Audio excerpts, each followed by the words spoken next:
Que el Señor le bendiga nuevamente, Pastor Francisco Teodoro. Este es el episodio número 2 en el cual continuamos con el programa de Sanidad Divina.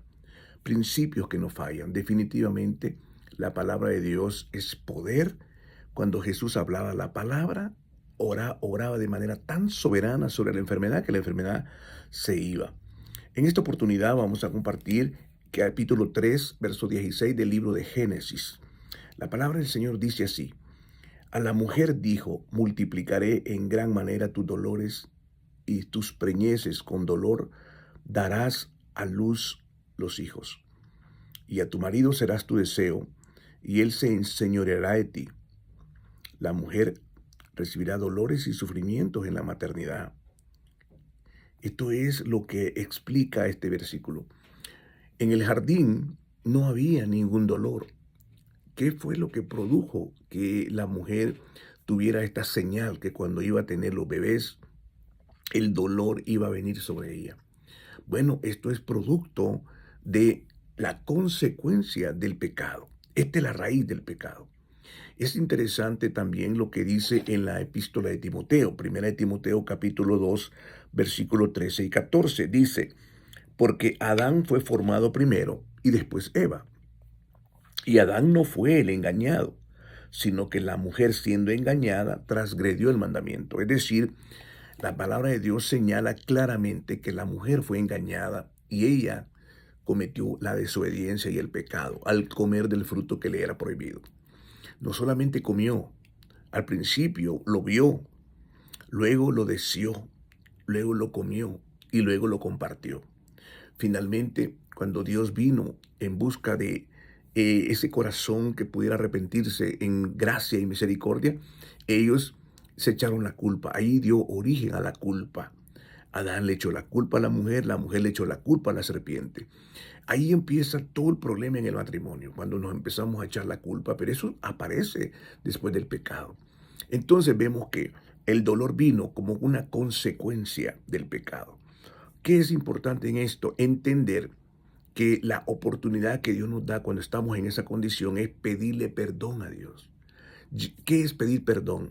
Bueno, es un cambio absoluto de mente y de corazón y de actitud. Es aborrecer lo que hacíamos y amar lo que Dios ama. Es fruto de arrepentimiento cuando dejamos de hacer lo que estábamos haciendo y amamos a Dios, no importa el costo. Eso es un arrepentimiento genuino. Cuando eso ocurre, la gracia de Dios viene y se manifiesta en la sanidad. Normalmente cuando estamos enfermos, le pedimos a Dios, sáname, Señor, sáname, por favor, porque es lo que nos está afectando. Pero una vez que lo hace, nosotros nos olvidamos de su gracia. ¿Qué es lo que ocurrió en Marcos capítulo 2? Ahí hay una historia impresionante. Hay un hombre que está enfermo, él no tiene ninguna fe, simplemente está enfermo, está muriendo, pero tiene 4 amigos que lo convencen a él y le dicen, te vamos a llevar donde Jesús. Y lo llevan en una cobija, en una camilla, pero donde está Jesús hay mucha gente. Total que lo meten por la parte de arriba de la casa, en ese tiempo se podía hacer eso. Y cuando bajan, Jesús sabe que él viene por enfermedad. Él no viene para que le perdonen pecados, él viene por la enfermedad. Y Jesús le dice, tus pecados te son perdonados. Es decir, que la raíz de la enfermedad era el pecado.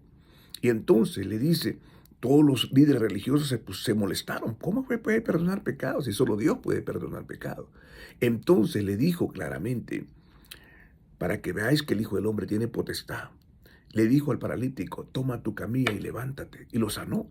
Es decir, primero fue el pecado y después la sanidad. Importante, el principio fundamental es pedirle perdón a Dios por nuestros pecados. Y entonces, cuando la gracia de Dios viene, la enfermedad ya no tiene lugar, tiene que salir. Es muy importante esto. Esto es una enseñanza poderosa que tenemos que aprender en el libro de Génesis. El dolor vino por causa de la desobediencia. Pero cuando lo obedecemos a Dios, la bendición viene. Entonces, ¿qué es lo que vamos a elegir? ¿La enfermedad? Por supuesto que no. Tenemos que ir y buscar la gracia del Señor, esa bendición que viene de parte de Dios, porque ese es el deseo de Dios, que seamos sanados. No es el deseo de Dios que sigamos enfermos, porque enfermos somos una carga. Sanos somos una bendición. Así que espero que vayan con nosotros al capítulo 3 próximamente. Vamos a ir versículo tras versículo de sanidad para ir aprendiendo. Que Dios les bendiga y les guarde.